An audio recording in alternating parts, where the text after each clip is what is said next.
The moment Rebecca Jensen stepped into the cold December morning of 1883, carrying nothing but a worn canvas satchel and the clothes on her back, she knew there would be no turning back to the ranch house that had become her prison.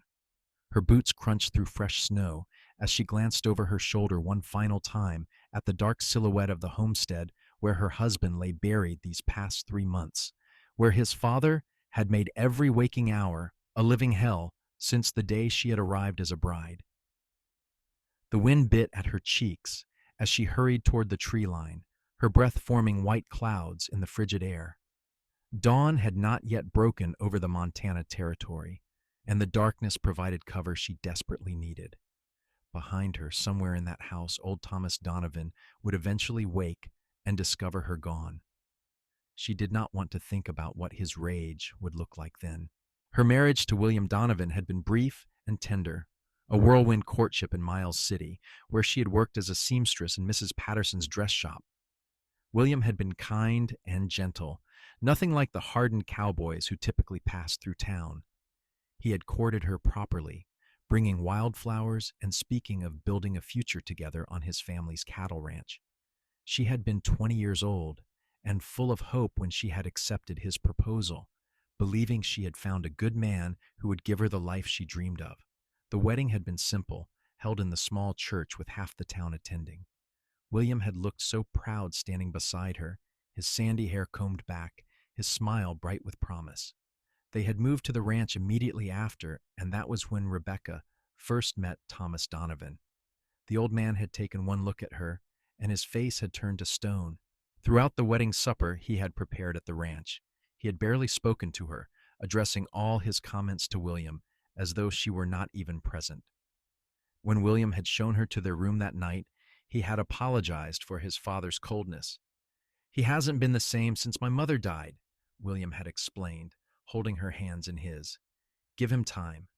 He will come to love you as I do." But time had not softened Thomas Donovan. If anything, his contempt had only grown. He criticized everything Rebecca did, from her cooking to her cleaning to the way she hung laundry on the line. Nothing satisfied him. He would dump out perfectly good stew and demand she make it again. He would track mud through floors she had just scrubbed. He spoke to her in a tone that made her feel smaller than an insect. William had tried to intervene, had argued with his father on her behalf, but Thomas was unmovable. The ranch had been in the Donovan family for 2 generations, and Thomas made it clear that he saw Rebecca as an interloper, an outsider who had no right to be there. She was not good enough for his son, he had told William within her hearing. She was common, uneducated, unworthy of the Donovan name. For 6 months she had endured it, finding solace only in William's arms at night when they could shut the door and pretend the world consisted of only the two of them. William had been saving money, he had told her. In another year, they would have enough to buy their own land, to start their own ranch where they could live free of his father's shadow. But then the accident had happened. William had been breaking a new horse, a wild Mustang Thomas had purchased from a trader passing through. The horse had been too green, too unpredictable, and William had not wanted to work with it yet. But Thomas had insisted, had called his son weak for hesitating. So William had climbed into that corral, and Rebecca had watched in horror as the horse had reared and thrown him against the fence with a sickening crack. He had lingered for 2 days unconscious, his breathing shallow.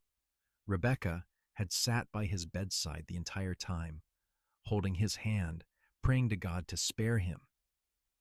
But on the second night, as a September storm raged outside, William had taken one final breath and gone still. The grief had been unbearable, a physical weight crushing her chest. She had sobbed until no more tears would come, until she was hollow and empty inside. And through it all, Thomas Donovan had said nothing to comfort her. At the funeral, he had stood stone-faced and dry-eyed, accepting condolences from neighbors while ignoring Rebecca completely. After that, things had gotten worse. Thomas blamed her for William's death, though she could not understand how she could possibly be at fault. He told her she had made William soft, had distracted him from his work. He said William had been trying to impress her, to prove himself, and that was why he had taken the risk with the horse. It was twisted logic, cruel, and unfair, but Thomas believed it with absolute conviction. The verbal abuse had escalated. Thomas called her terrible names, accused her of being a burden, told her she was eating food she had not earned. He began assigning her increasingly difficult tasks, demanding she work from before dawn until well after dark.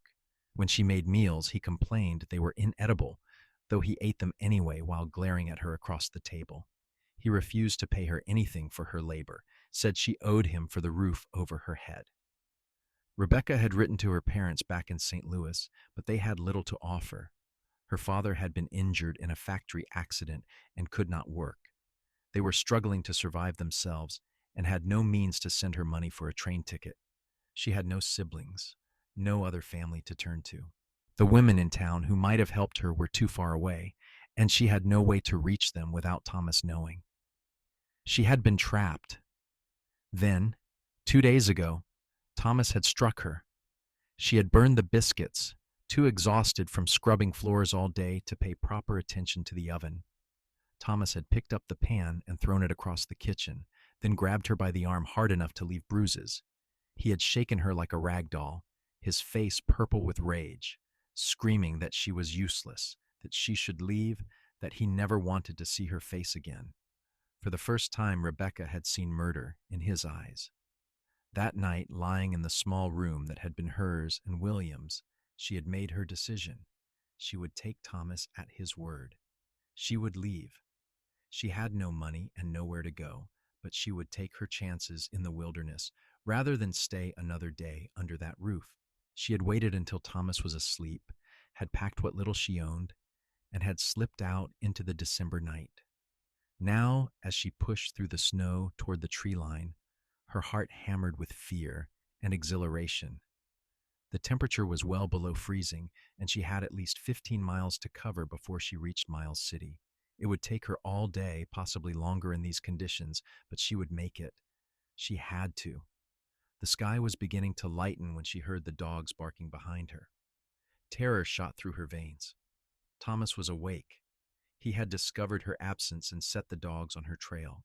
She began to run, her skirts tangling around her legs, her breath coming in panicked gasps. The dogs would catch her within minutes. Thomas would drag her back, and God only knew what he would do to her then. She stumbled over a hidden root beneath the snow and went sprawling, her palms scraping against ice. She scrambled to her feet, her eyes wild, searching for anywhere to hide. The forest was sparse here, offering little cover. The dogs were getting closer, their barking louder. Then she heard a horse. A rider emerged from the trees ahead of her, moving fast through the snow. For a moment, Rebecca thought it was Thomas, that he had somehow circled around in front of her, and her legs nearly gave out from fear. But as the rider drew closer, she saw it was not Thomas at all. It was a younger man, perhaps 25, with dark hair and sharp blue eyes. He sat tall in the saddle, his sheepskin coat dusted with snow. He reined in his horse when he saw her, his gaze taking in her disheveled appearance, the terror on her face, the sound of the dogs drawing nearer. "Please," Rebecca gasped. "Please help me." The man did not hesitate. He swung down from his horse in one fluid motion and reached for her. "Up," he said, his voice steady and commanding. "Quickly now." He lifted her onto his horse with surprising ease, then swung up behind her. His arm came around her waist, holding her secure against him as he urged the horse into a gallop. The dogs burst from the trees seconds later, but the horse was already pulling away, its powerful legs eating up the distance. Rebecca clung to the saddle horn, her body shaking from cold and shock. The man behind her was warm and solid, his presence somehow calming despite the chaos. He guided the horse with expert precision, weaving through the trees at a pace that should have been reckless, but somehow felt controlled. They rode for what felt like miles, the sound of the dogs fading behind them. Finally, the man slowed the horse to a trot, then a walk. Rebecca could feel his breath against her hair, could feel the steady beat of his heart against her back. "You all right?" he asked, his voice low and rough. "Yes," Rebecca managed, though her voice trembled. "Thank you. I do not know what would have happened if you had not come along. Those dogs did not sound friendly, the man said. You running from something? Rebecca hesitated. She did not know this man, did not know if she could trust him, but what choice did she have? My father-in-law, she said quietly. He has been mistreating me since my husband died. I could not stay any longer. The man was quiet for a moment. Then he said, I am Jacob Daniels. I work for the Rockingham Ranch about 20 miles north of here. I was heading into Miles City for supplies when I saw your tracks in the snow. Rebecca turned her head slightly, trying to see his face. You followed my tracks? Seemed unusual, Jacob said, seeing fresh boot prints heading away from the Donovan place so early in the morning, in weather like this. Figured someone might be in trouble. The Donovan place, Rebecca repeated. You know Thomas Donovan? Know of him, Jacob said carefully. He does not have the best reputation around these parts. Most folks steer clear of him. Rebecca felt a rush of relief. She had not been imagining it then. Thomas was known for his meanness. My name is Rebecca. I was married to his son, William. I heard about William, Jacob said, and there was genuine sympathy in his tone. I am sorry for your loss. Tears pricked at Rebecca's eyes, but she blinked them back. She had cried enough. Thank you, she whispered. Jacob was quiet again, and Rebecca could almost hear him thinking. Finally, he said, Where were you planning to go? Miles City, Rebecca said. I used to work there before I married. I thought perhaps I could find work again, earn enough for a train ticket back to St. Louis. Miles City is 15 miles from here, Jacob said. In this weather, on foot, you would not have made it before nightfall. Probably would have frozen to death. Rebecca shivered, realizing how close she had come to disaster. I know, she said, but I had to try. I could not stay with Thomas another day. Jacob was quiet for a long moment. Then he said, I know a place you can stay. It is not far from here. A cabin my family used to use for hunting. No one has been there in a couple years, but it should still be sound. You could rest there, warm up, and we can figure out what to do next. Rebecca's first instinct was to refuse. She did not know this man, and accepting his help felt dangerous in a different way. But the alternative was worse. She had no money, no food, and no real plan beyond reaching town. At least the cabin would give her shelter from the cold. All right, she said. Thank you. Jacob turned the horse east, guiding it through the forest with the confidence of someone who knew the land well. They rode in silence for a while, and Rebecca became acutely aware of how close she was to him, how his arm around her waist kept her steady in the saddle. It was not improper, given the circumstances, but it felt intimate nonetheless. How long were you married? Jacob asked after a while, breaking the silence. 6 months, Rebecca said. William was a good man, kind and gentle. Nothing like his father. 6 months, Jacob repeated quietly. And then he died, and you have been stuck with Thomas ever since. 3 months, Rebecca said. 3 months of hell. Jacob's arm tightened slightly around her, a gesture of comfort. You do not have to go back there, he said. I will make sure of it. Rebecca felt something shift in her chest, a loosening of the fear that had gripped her for so long. This stranger had shown her more kindness in the past hour than Thomas had in 3 months. Why are you helping me? She asked. Jacob was quiet for a moment. Then he said, My mother was in a situation like yours once. My father saved her from a bad man, gave her a new life. She told me that when you see someone in trouble, you help them. You do not walk away.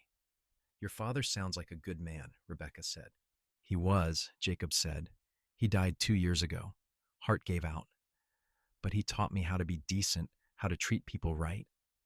I am sorry, Rebecca said softly. Me too, Jacob said. They rode on through the snow, the sun climbing higher in the sky. The forest was beautiful in the winter light, the trees heavy with snow, the air crisp and clean. Despite everything, Rebecca felt a strange sense of peace.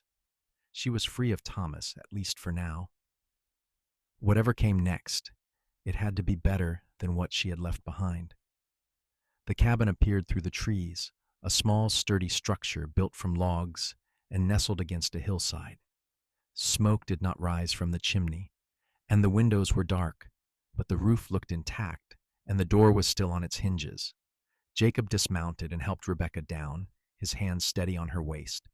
She stumbled slightly, her legs stiff from the cold and the ride, and he caught her elbow to steady her. "Easy," he said. "Let me get the door open." He pushed the door open, and stale air rushed out. Inside, the cabin was dusty but intact. There was a fireplace, a small bed frame with no mattress, a table, and a couple of chairs. Not much, but it was shelter. Jacob went to the fireplace and began building a fire from wood stacked beside it. Rebecca watched him work, noting the efficient way he moved, the sureness of his hands. He had the look of a man who spent his life outdoors, his skin tanned even in winter, his body lean and strong. When the fire was crackling, Jacob turned to her. "I will ride into town and get some supplies. Food, blankets, whatever you need. You should stay here and warm up." "I cannot ask you to do that," Rebecca protested. "You have already done so much." "You are not asking," Jacob said simply.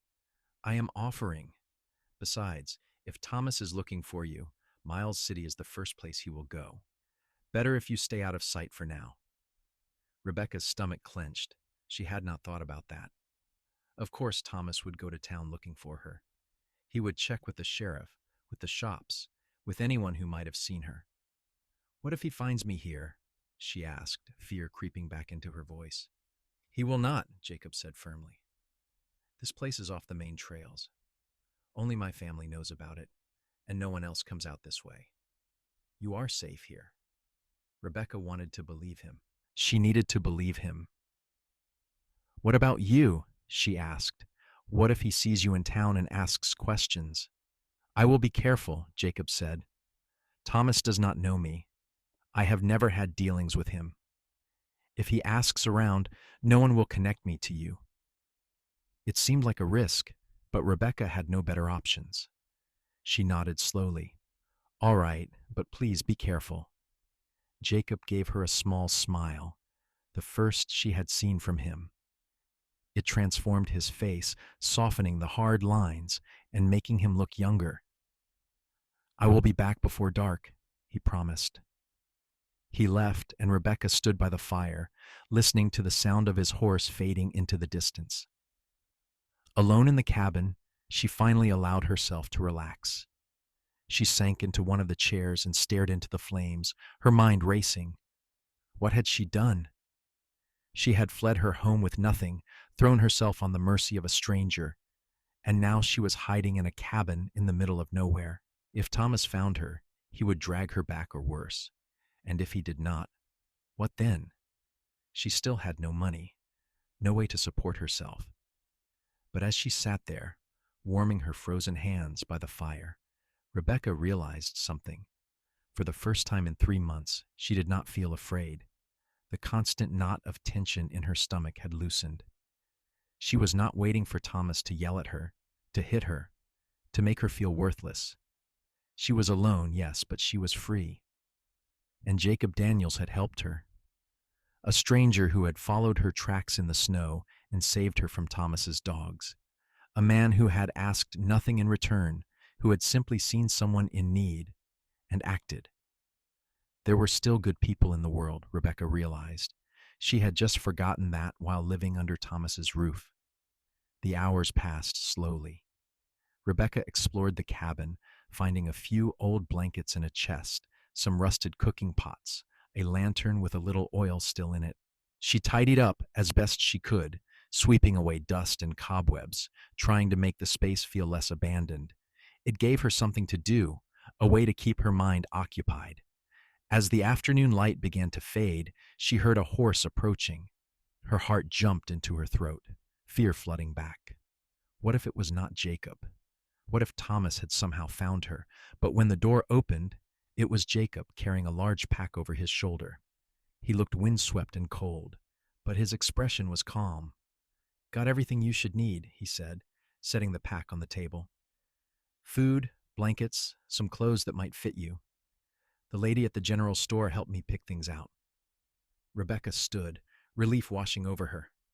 Did anyone ask questions? A few, Jacob admitted. I told them the supplies were for a cousin visiting from back east. No one seemed suspicious. He began unpacking the supplies, and Rebecca's eyes widened. He had brought flour, salt, sugar, coffee, dried beans, bacon, canned goods. There were thick wool blankets, a heavy coat, a dress that looked about her size, warm stockings, sturdy gloves. There was even soap and a hairbrush. This is too much, Rebecca said, overwhelmed. I cannot pay you back for all this. Jacob looked at her, his blue eyes serious. I do not want you to pay me back. You needed help, and I helped you. That is all there is to it. Rebecca felt tears welling up, and she could not stop them. She had been so strong for so long, enduring Thomas's cruelty, holding herself together after William's death. But this simple act of kindness broke something open inside her. She covered her face with her hands and wept. She felt Jacob's hand on her shoulder, gentle and uncertain. Hey now, he said softly. It is all right. You are safe now. Rebecca nodded, trying to regain control. She wiped at her eyes with her sleeve, feeling embarrassed. I am sorry, she managed. I do not usually fall apart like this.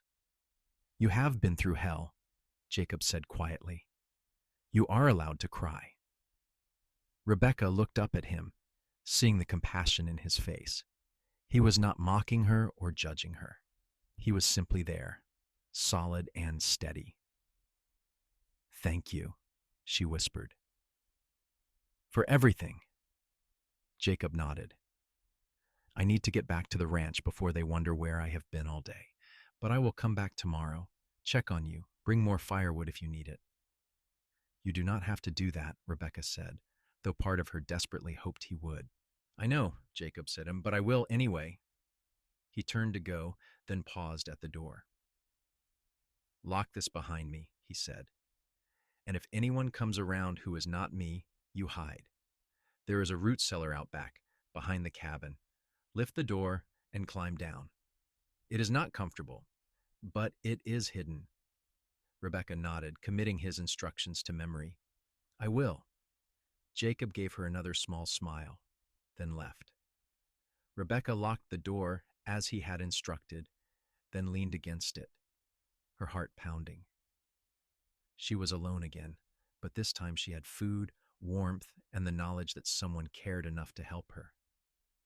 That night, wrapped in the new blankets by the fire, Rebecca slept better than she had in months. The days that followed developed a rhythm. Jacob came every morning, always bringing something she needed.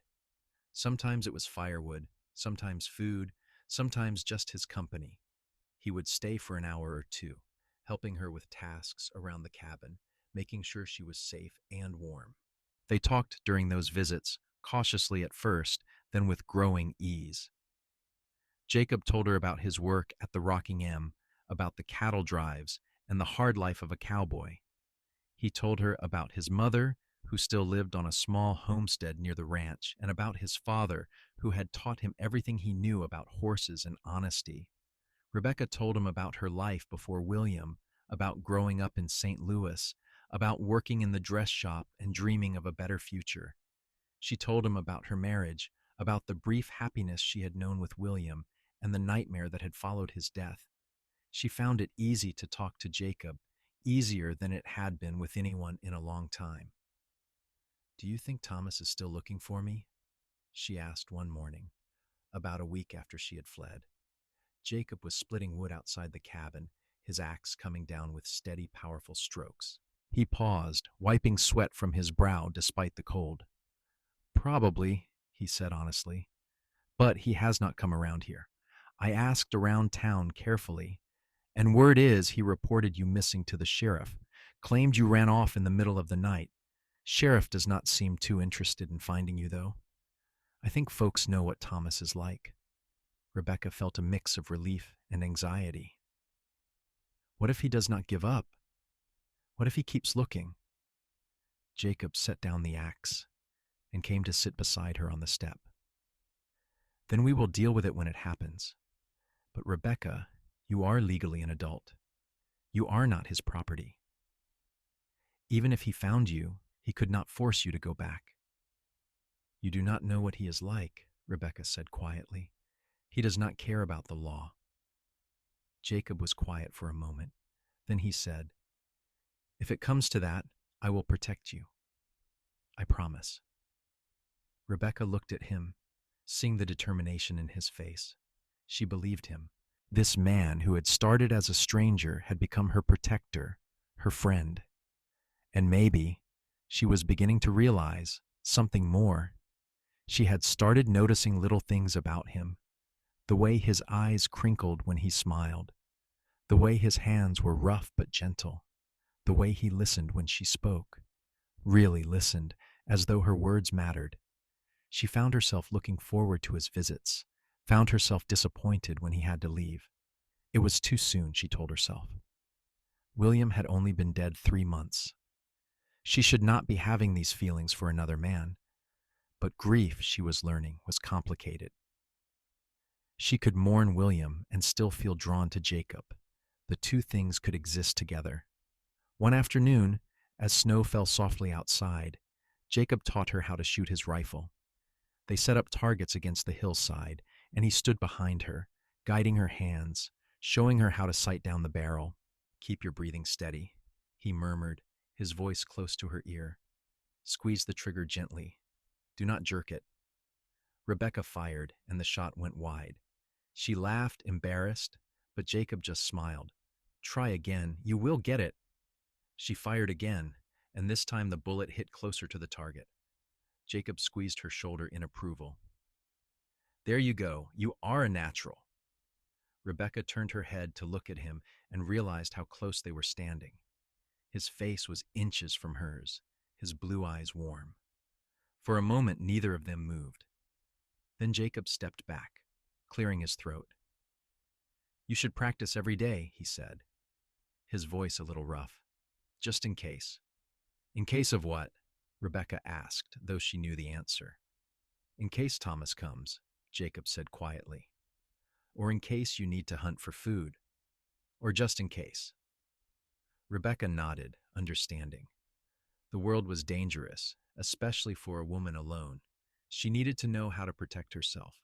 That night, lying in her bed by the fire, Rebecca thought about that moment when their faces had been so close.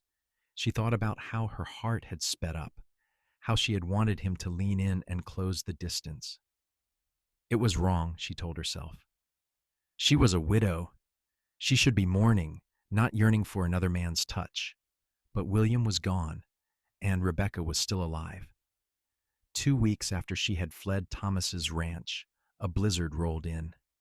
The snow fell so heavily that Jacob could not make his morning visit. Rebecca spent the day alone, keeping the fire burning high, listening to the wind howl around the cabin. She was not afraid, not exactly, but she felt isolated in a way she had not since those first days. The blizzard lasted 3 days. By the time it cleared, Rebecca was running low on firewood and starting to worry. What if something had happened to Jacob? What if he was snowed in somewhere, unable to reach her? On the 4th morning, she heard the sound of a horse struggling through deep snow. She grabbed the rifle Jacob had left with her and went to the window, peering out cautiously. Relief flooded her when she saw it was Jacob, his horse laboring through drifts that came up to its chest. She threw open the door and ran out to meet him, not caring about the cold. "Jacob, are you all right?" He dismounted, looking exhausted. His face was drawn, his eyes bloodshot. "I am fine. I have been trying to get through since yesterday, but the snow was too deep. I was worried about you." "I am fine," Rebecca said, though she was shivering in her thin dress. "Come inside. You look frozen." She pulled him into the cabin and made him sit by the fire. She wrapped a blanket around his shoulders and put coffee on to boil. Jacob sat in silence, staring into the flames, and Rebecca could see the tension in his body. "Jacob," she said softly, kneeling beside his chair. "What is wrong?" He looked at her, and there was something raw in his expression. "I thought something might have happened to you," he said. "I thought maybe you had run out of wood, or the roof had leaked, or you had gotten sick. I thought I might get here and find you frozen." Rebecca reached for his hand, holding it between both of hers. "I am fine," she said again. "The cabin held up well. I was just worried about you." Jacob's fingers tightened around hers. "Rebecca," he said, his voice rough, "I need to tell you something." Her heart began to pound. "What is it?" "I have been coming here every day, telling myself it is because you need help, because it is the right thing to do," Jacob said. "But that is not the only reason anymore." He paused, searching her face. "I think about you all the time. When I am working. When I am trying to sleep. I wonder if you are warm enough, if you have enough to eat, if you are lonely. And when I am here with you, I do not want to leave." Rebecca's breath caught. She had hoped, but she had not been sure. "Jacob," she whispered. "I know it is too soon," Jacob said quickly. "I know you are still grieving your husband, and I know I have no right to feel this way about you, but I cannot help it. You are the bravest, strongest woman I have ever met, and I care about you, more than I should." Rebecca felt tears sliding down her cheeks, but they were not tears of sadness. "It is not too soon," she said. "I have been feeling the same way. I tried to tell myself I should not, that it was wrong, but Jacob, you saved my life. You have been kinder to me than anyone has in so long. I care about you too." Jacob stared at her, as though he could not quite believe what he was hearing. Then slowly, he reached up and cupped her face in his rough hands. "Are you sure?" he asked, his voice barely above a whisper. "Yes," Rebecca said, and she meant it with every fiber of her being. Jacob leaned in and kissed her, gently at first, as though afraid she might break. Rebecca kissed him back, pouring all her loneliness and hope and gratitude into it. His arms came around her, pulling her close, and she felt safe in a way she had not felt in a very long time. When they finally pulled apart, both of them were breathing hard. Jacob rested his forehead against hers, his eyes closed. "I will take care of you," he said. "I promise. You will never have to be afraid again." "I know," Rebecca said, and she did. They sat together by the fire, Rebecca curled against Jacob's chest, his arms wrapped around her. Outside, the world was cold and harsh, but inside the cabin, there was warmth and hope and the beginning of something new. The weeks that followed were the happiest Rebecca could remember. Jacob came every day, and they spent hours together, talking and laughing and slowly building something real between them. He brought her books from town, and she read to him in the evenings by firelight. He taught her how to track animals in the snow, how to navigate by the stars, how to survive in the wilderness. She cooked for him, mended his clothes, made the cabin feel like a home. They kissed often, but Jacob never pushed for more. He seemed content to take things slowly, to let their relationship develop naturally. Rebecca appreciated his patience, his respect. It made her trust him even more. One evening, as they sat together after supper, Jacob said, "I have been thinking about the future." Rebecca looked up from the shirt she was mending. "What about it?" "Thomas will not look for you forever," Jacob said. "Eventually, he will give up or people will forget. But you cannot stay in this cabin indefinitely. Winter will not last forever, and when spring comes, people will start using these trails again. It will not be safe here." Rebecca's heart sank. She had known this day would come, but she had been avoiding thinking about it. "Where should I go?" she asked quietly. "Marry me," Jacob said. Rebecca's hands stilled. She looked at him, sure she had misheard. What? Jacob turned to face her fully, taking her hands in his. Marry me, Rebecca. Come live with me at the ranch. We will build a life together, the kind of life you deserve. I know it is fast, but I love you. I think I have loved you since the moment I saw you running through the snow, scared but fighting anyway. Rebecca's eyes filled with tears. Jacob, I do not know what to say. Say yes, Jacob said simply. Unless you do not feel the same way. If you do not, I will understand. I will still help you, still make sure you are safe. But if there is any chance you could love me too, then marry me. Rebecca looked at this man who had saved her, who had cared for her, who had made her feel human again. She thought about William, about the brief happiness they had shared, and she knew he would want her to be happy. He would not want her to spend the rest of her life alone, mourning him. I do love you, she said, her voice trembling. I love you, Jacob Daniels.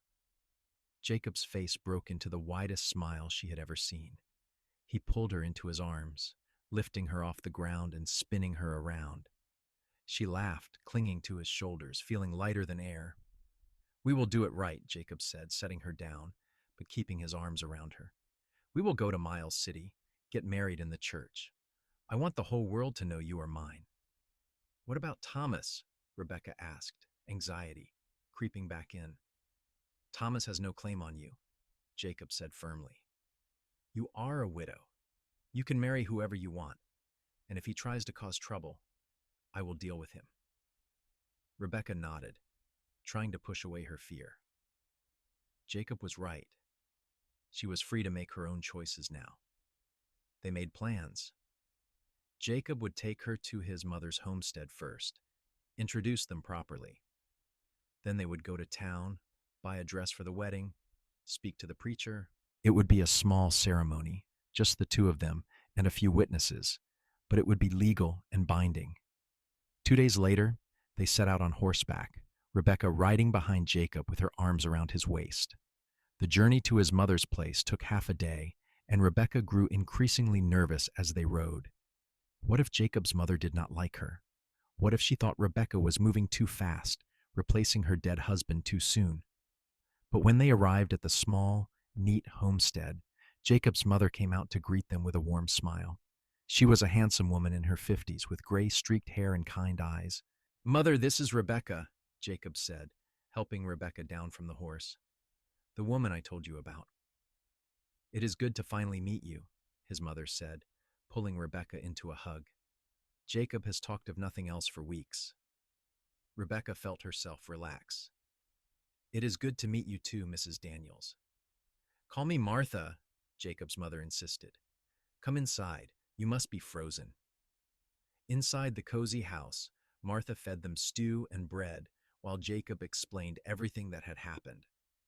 Martha listened carefully, her expression growing serious when Jacob described Thomas Donovan's treatment of Rebecca. That man should be horsewhipped, Martha said flatly. Rebecca, you were right to leave. And Jacob, you did the right thing helping her. We want to get married, Jacob said. As soon as possible. Martha looked between them, then nodded. Then we will make it happen. Rebecca, you can stay here with me while we prepare. It would not be proper for you to stay alone with Jacob before the wedding.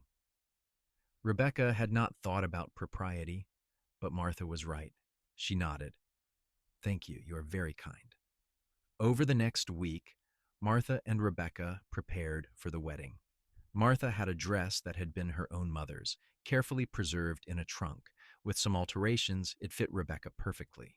It was simple but beautiful, made of cream-colored silk with delicate lace at the collar and cuffs. Jacob came to visit every day, always bringing something small, a ribbon for her hair, wildflowers he had found growing in a sheltered spot, a carved wooden comb he had made himself. Rebecca treasured each gift, touched by his thoughtfulness. The night before the wedding, as Martha prepared supper, Rebecca helped her in the kitchen. She had been thinking about something, and finally she gathered her courage to speak. "Martha," she said quietly, "do you think it is wrong that I am marrying again so soon after William died?" Martha paused in her stirring, then turned to look at Rebecca. "Do you feel you are betraying William's memory?" "Sometimes," Rebecca admitted. "He was a good man. I cared for him. But what I feel for Jacob is different, stronger. I feel guilty about that." Martha set down her spoon and took Rebecca's hands. "Listen to me, dear. William would not want you to spend your life alone, grieving him. He would want you to be happy, to be loved. And from what Jacob has told me, your marriage to William was cut short before it really had a chance to grow. You barely knew each other." Rebecca nodded, her throat tight. "Jacob loves you with his whole heart," Martha continued, "and you love him. That is not a betrayal. That is a gift. Do not waste it feeling guilty." Rebecca hugged Martha tightly. "Thank you," she whispered. The wedding day dawned clear and cold. They rode into Miles City, Rebecca sitting side saddle on Jacob's horse, wearing her wedding dress under a heavy coat. Martha rode alongside them on her own horse, chattering about the plans for a small celebration after the ceremony. As they entered town, Rebecca felt her anxiety return. What if they ran into Thomas? What if he made a scene? But Jacob seemed to sense her fear. He reached back and squeezed her hand. "It will be all right," he murmured. "I promise." The church was small and drafty, but the preacher was kind. He had known Jacob since he was a boy and seemed genuinely happy to perform the ceremony. There were a few other people present, friends of Jacob's from the ranch, and they greeted Rebecca warmly. The ceremony itself was brief but beautiful. Jacob stood tall and handsome in his best clothes, his dark hair combed back, his blue eyes never leaving Rebecca's face. When the preacher asked if he took Rebecca to be his wife, Jacob's voice rang out clear and strong. "I do." When it was Rebecca's turn, she looked at this man who had saved her, who had cared for her, who had shown her what real love looked like. "I do," she said, meaning it with her entire soul. Jacob slipped a simple gold band onto her finger, a ring that had belonged to his grandmother. Then the preacher pronounced them husband and wife, and Jacob kissed her in front of God and everyone, his hands gentle on her face. They emerged from the church into bright winter sunlight, married. Rebecca felt as though she were floating, her heart so full she thought it might burst. She was Mrs. Jacob Daniels now. She had a husband who loved her, a home to go to, a future to look forward to. They were walking toward the horses when a harsh voice called out, "Rebecca!" Rebecca froze, ice flooding her veins. She knew that voice. Thomas Donovan stood across the street, his face red with rage. He started toward them, his fists clenched. Jacob immediately stepped in front of Rebecca, shielding her with his body. "That is far enough, Donovan," he said, his voice hard. Thomas stopped, his eyes darting between Jacob and Rebecca. "That is my son's widow," he spat. "She has no right to be here, parading around like a common woman." "Mrs. Daniels has every right to be here," Jacob said coldly. "She is my wife now. We were just married." Thomas's face went purple. "Your wife? She is a whore. She ran away from her obligations, abandoned her home." "She ran away from you," Jacob said, his voice like steel, "because you abused her. You hit her. You made her life hell. And now she is free of you forever." Thomas looked like he wanted to charge at them, but he saw the crowd gathering, the curious faces watching. The sheriff had emerged from his office down the street, his hand resting on his gun belt. "This is not over," Thomas said, his voice shaking with fury. "That woman belonged to my son. She owes me." "She owes you nothing," Jacob said flatly. "She is my wife now, and if you come near her again, I will deal with you. Is that clear?" Thomas glared at them for a long moment, then turned and stalked away, shoving through the crowd. Rebecca watched him go, her heart pounding so hard she felt dizzy. Jacob turned to her, his hands on her shoulders. Are you all right? Rebecca nodded shakily. I thought he might do something. I thought he might hurt you. He would not dare, Jacob said, not with all these witnesses. And he knows if he lays a hand on you again, he will answer to me. The sheriff approached, tipping his hat to Rebecca. Mrs. Daniels, congratulations on your marriage. Thank you, Sheriff, Rebecca managed. If Thomas Donovan gives you any trouble, you let me know, the sheriff said. He does not have any legal right to bother you. You are a grown woman, free to marry who you choose. Rebecca felt a weight lift from her shoulders. The law was on her side. Thomas could rage all he wanted, but he had no power over her anymore. They had a small celebration at the boarding house with cake and coffee and well wishes from Jacob's friends. Martha fussed over Rebecca, making sure she ate, adjusting her veil, beaming with happiness. It was the family Rebecca had always wanted but never quite had. As the sun began to set, Jacob leaned close to her ear. Ready to go home, Mrs. Daniels? Rebecca smiled, loving the sound of her new name. Yes, I am ready. They rode out to the Rockingham Ranch together, Rebecca sitting in front of Jacob this time, his arms around her, his chest solid and warm against her back. The ranch house appeared as twilight fell, a sturdy two-story building with smoke rising from the chimney. I share a cabin with 3 other cowboys, Jacob explained. But I talked to the foreman, and he agreed to let us have the small house at the edge of the property. It is not much, but it is ours. The small house was more than Rebecca had hoped for. It had 2 rooms, a main living area with a fireplace and kitchen corner, and a small bedroom. The furniture was simple but solid, and someone had left wildflowers in a jar on the table. The men wanted to do something nice, Jacob said, looking embarrassed. They know what you have been through. Rebecca turned to him, tears in her eyes again. It is perfect. Thank you. Jacob closed the door and pulled her into his arms. You are my wife now, he said softly. I will spend every day for the rest of my life making sure you know how loved you are. Rebecca reached up and kissed him, and this time there was no reason to hold back. They were married now, bound together by law and love and choice.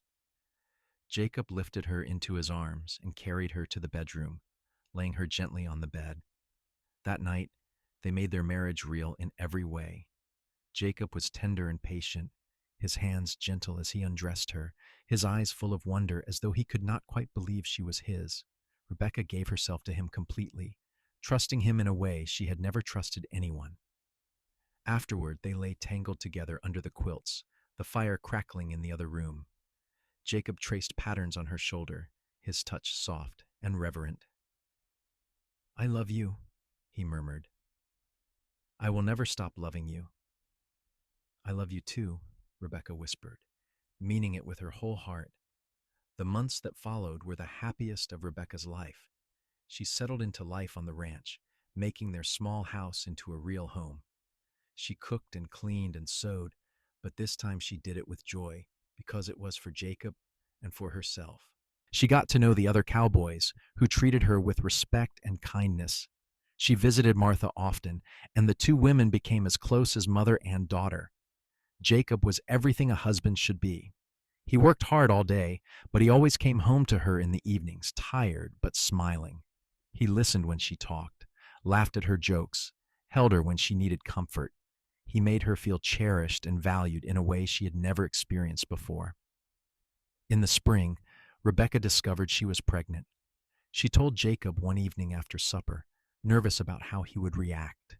They had not talked about children, had been too focused on simply being together. But Jacob's face lit up like the sun. He picked her up and spun her around, laughing with pure joy. A baby, he said, his voice full of wonder. We are going to have a baby. Rebecca laughed too, relief and happiness flooding through her. Are you happy? Happy?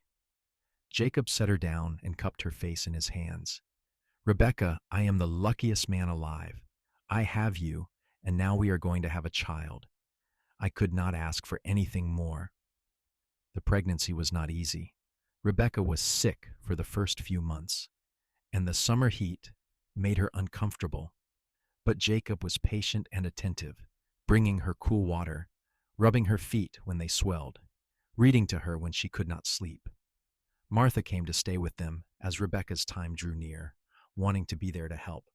The two women spent long afternoons preparing baby clothes and blankets, talking about the future. "What do you hope for?" Martha asked one day. "A boy or a girl?" "I do not care," Rebecca said honestly, "as long as the baby is healthy. But Jacob keeps talking about teaching his son to ride, so I think he is hoping for a boy." Martha laughed. "Men always think they want sons, but wait until he holds that baby for the first time. He will not care one bit if it is a boy or a girl." She was right. When Rebecca went into labor on a cool October evening, Jacob paced outside like a caged animal, driving Martha and the midwife to distraction. The labor was long and difficult, lasting through the night and into the next morning. But finally, as the sun rose, Rebecca gave birth to a healthy baby boy. When Jacob was allowed in to see them, he stood frozen in the doorway, staring at Rebecca holding their son. Tears streamed down his face, and he made no effort to hide them. "Come meet your son," Rebecca said softly, exhausted but radiantly happy. Jacob crossed the room and knelt beside the bed, his hand trembling as he reached out to touch the baby's tiny fist. The baby gripped his finger, and Jacob made a sound that was half laugh, half sob. "He is perfect," Jacob whispered. "You are perfect. I do not know what I did to deserve this, but thank you. Thank you for giving me a family." "We did it together," Rebecca said, reaching up to wipe his tears. "You and me." They named the baby William, after Rebecca's first husband. Jacob had insisted, saying that William had been a good man who deserved to be remembered. Rebecca loved him even more for that generosity of spirit. Little William grew into a strong, healthy boy with his father's dark hair and his mother's gray eyes. Jacob was a devoted father, coming home every evening to play with his son, reading to him before bed, teaching him to walk and talk, and eventually to ride. 2 years later, Rebecca gave birth to a daughter they named Sarah. And 3 years after that, another son they called Thomas, though they made sure never to mention him around old Thomas Donovan. They heard through the grapevine that Thomas had eventually sold his ranch and moved away, unable to make it work without help. No one knew where he had gone, and no one cared enough to find out. Rebecca felt a sense of closure when she heard the news. That chapter of her life was truly closed now. Life on the ranch was not always easy. There were hard winters and dry summers, cattle that got sick, crops that failed. But through it all, Rebecca and Jacob faced everything together. They built a life that was rich in love and laughter, surrounded by their children and friends and community. On their 10th wedding anniversary, Jacob took Rebecca back to the cabin where she had hidden all those years ago. It was still standing, though more weathered now. They went inside and stood together in the place where they had first realized they loved each other. "Do you ever regret it?" Jacob asked, pulling her close. "Running away that day? All the uncertainty and fear?" Rebecca looked up at him, at the man who had followed her tracks in the snow, who had saved her and loved her and given her a life beyond anything she could have imagined. "Not for a single moment," she said. "It led me to you." Jacob kissed her, slow and sweet, and Rebecca felt the same flutter in her heart that she had felt that very first time. Some things, she thought, never changed. They rode back to the ranch as the sun set, to the house that was now bigger, expanded to accommodate their growing family. The children ran out to meet them, William nearly 13 now and already as tall as his mother, Sarah a bright and chattering 10-year-old, little Thomas racing along behind on his short 5-year-old legs. Jacob swept Thomas up onto his shoulders, while Rebecca hugged Sarah and ruffled William's hair. They went inside together, the house filled with warmth and noise and the smell of the stew Martha had put on earlier. After the children were in bed, Rebecca and Jacob sat together on the porch, watching the stars come out. Jacob had his arm around her, and Rebecca rested her head on his shoulder, feeling utterly content. I have been thinking, Jacob said after a while. About what? Rebecca asked. About how strange life is, Jacob said.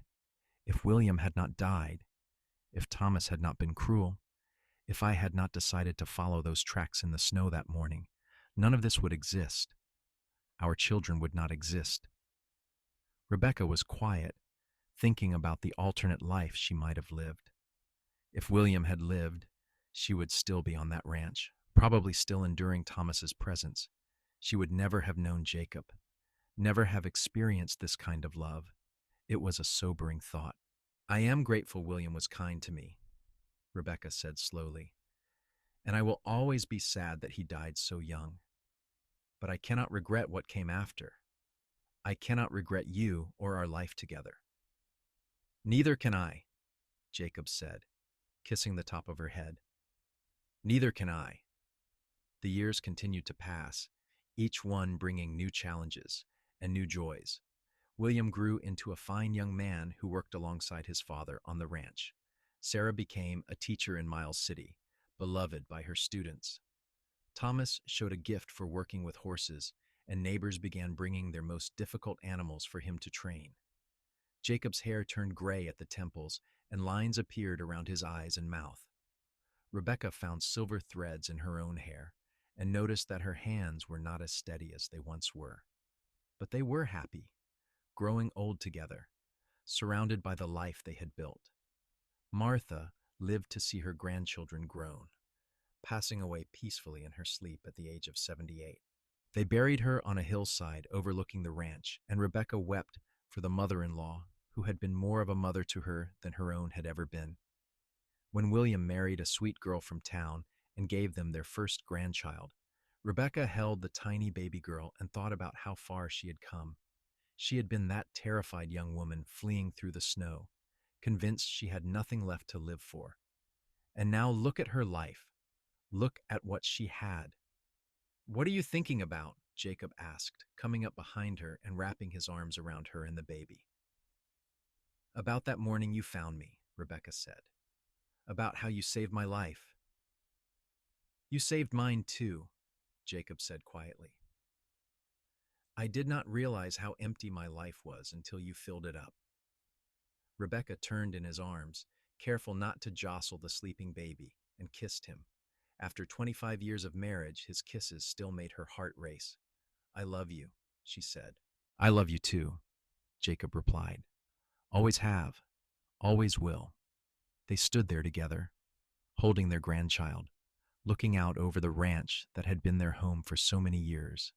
The sun was setting, painting the sky in shades of gold and rose, and the air was filled with the sounds of cattle lowing and horses nickering and the distant call of a coyote. It was not the life Rebecca had imagined for herself when she was a young seamstress in St. Louis. It was not the life she had dreamed of when she married William Donovan, but it was a good life, a life full of love and family and purpose. And it had all started with a set of footprints in the snow and a cowboy brave enough to follow them. As the years moved forward into their later life, Jacob and Rebecca remained as devoted to each other as they had been in those early days. They watched their children build their own families, their own dreams. William took over more of the ranch operations as Jacob slowed down, and he ran it with the same integrity his father had taught him.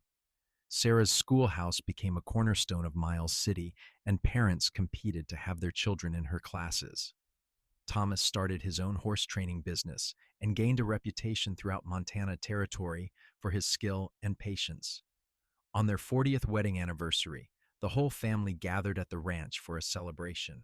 There were grandchildren running everywhere, squealing and laughing. There was music and dancing and enough food to feed half the county.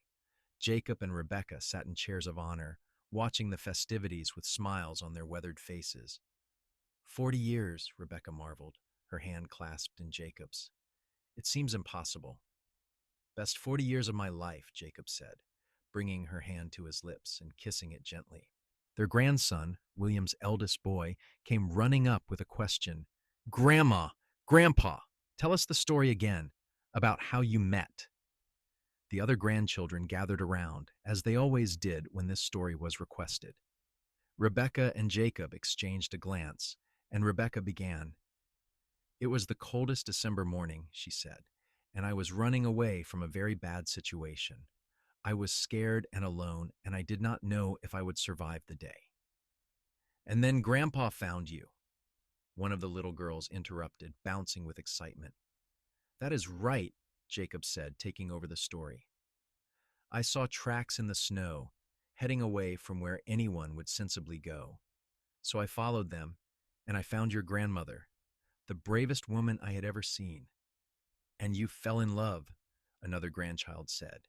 Not right away, Rebecca corrected gently. First, your grandfather had to make sure I was safe. He brought me to a cabin in the woods and took care of me. He brought me food and firewood and made sure I was warm. And then you fell in love, the child insisted.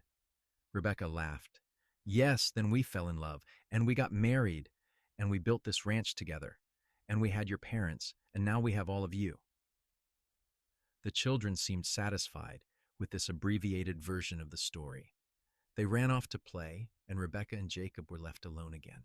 You know, Jacob said thoughtfully, I think about that morning all the time, about what would have happened if I had decided not to follow those tracks, if I had just gone on to Miles City like I had planned.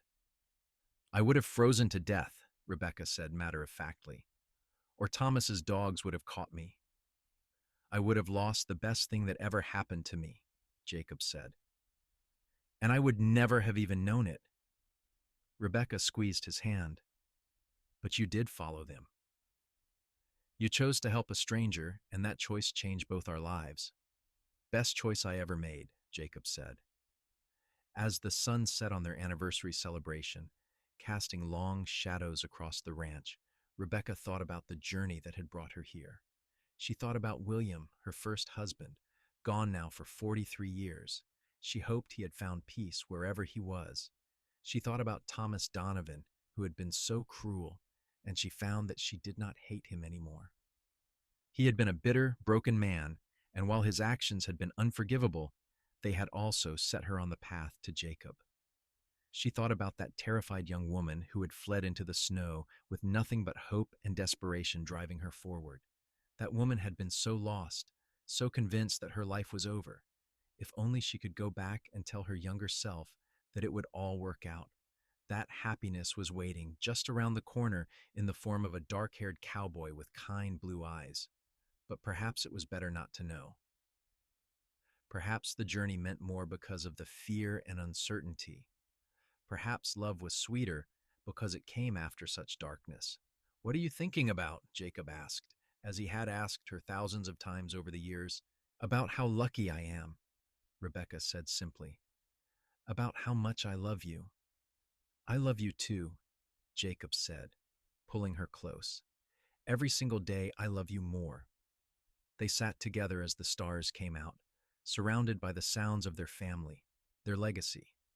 3 children, 9 grandchildren, and 1 great-grandchild on the way.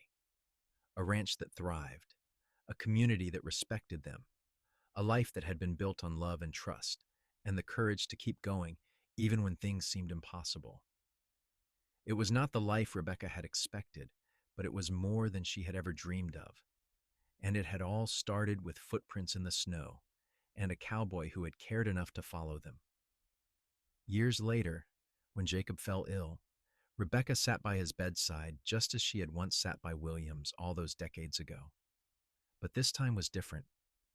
This time, she had had 47 years with the man she loved. This time, they had built a lifetime together. Jacob's hand was frail in hers now, but his grip was still strong. His blue eyes, faded but still sharp, found hers. No regrets? He whispered. Not a single one, Rebecca said, tears streaming down her face. You gave me everything, Jacob Daniels. Everything that matters. You gave me a reason to be better, Jacob said softly. A reason to be the man my father taught me to be. I am grateful for every single day we had together. So am I, Rebecca said. Jacob smiled, that same smile that had made her heart flutter 47 years ago. I will love you beyond this life and into whatever comes next, he said. And I will love you just as long, Rebecca promised. Jacob closed his eyes peacefully, and Rebecca held his hand as he slipped away. She sat with him for a long time afterward, memorizing his face, thanking him for the life they had shared. The funeral was huge, with people coming from all over Montana to pay their respects. Jacob Daniels had been a good man, an honest man, a man who treated everyone with dignity and fairness. The church could not hold everyone who came.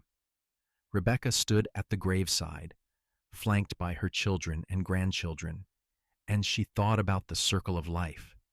She thought about death and loss and grief, but mostly she thought about love. She had loved two good men in her life. William had shown her kindness when she needed it. Jacob had shown her what it meant to be truly cherished, truly seen. She had been blessed beyond measure. After the funeral, Rebecca moved in with William and his wife. She was 88 years old now, and her body was failing, but her mind was still sharp, and she spent her days telling stories to her great-grandchildren, teaching them about resilience and courage and love. One winter morning, one of her great-granddaughters climbed into her lap. "Great-grandma," the little girl said, "tell me about the snow." Rebecca smiled, knowing exactly which story the child wanted. "It was the coldest December morning," she began, "and I was running away from a very bad situation." As she told the story once more, Rebecca realized this was her legacy. Not just the ranch or the family, but the story itself. The story of a woman who had been mistreated but had found the courage to flee. The story of a man who had followed tracks in the snow because he could not ignore someone in need.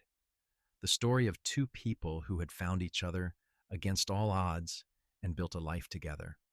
It was a love story, yes, but it was also a story about hope and second chances and the power of choosing kindness. Rebecca passed away peacefully in her sleep 2 years later, at the age of 90. She was buried next to Jacob on that hillside overlooking the ranch, under a sky so blue it seemed to go on forever. At her funeral, all her children and grandchildren and great-grandchildren gathered. They told stories about her strength and her kindness and her love. They talked about how she had survived impossible things and emerged stronger. They promised to remember her, to honor her, to tell her story to the generations that came after. And on that hillside, if you listened carefully, you could almost hear laughter on the wind. You could almost see two figures walking hand in hand, young again, whole again, together for all eternity. The ranch continued on, passed down through the generations, each one adding their own chapter to the story. But they never forgot where it all began. It began with footprints in the snow. It began with a cowboy brave enough to follow them. And it began with love, the kind of love that saves lives and changes destinies and echoes through time. The kind of love that lasts forever.